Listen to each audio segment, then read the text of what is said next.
Hi guys, এখানে দেখো এই আখ পেশার মেশিন রস বার করছে। এখান থেকে গুড় তৈরি হবে। এই মেশিন এখান থেকে আখ দিয়ে দিচ্ছে।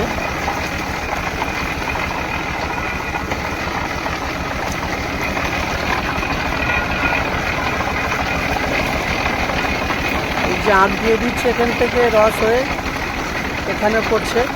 এখান থেকে আবার রসটা চলে যাচ্ছে, দেখুন ওই সামনে।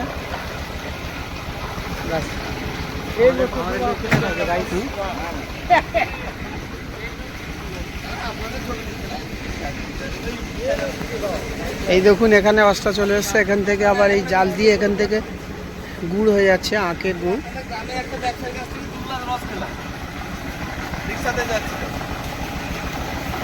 কাইন্ডলি আপনার নামটা বলবেন স্যার? রাজেশ শর্মা। আচ্ছা আচ্ছা স্যার, আপনার নামটা? আপনারটা স্যার? পিকে। আচ্ছা আচ্ছা স্যার, আপনার নামটা একটু বলবেন? বলবেন না? আচ্ছা।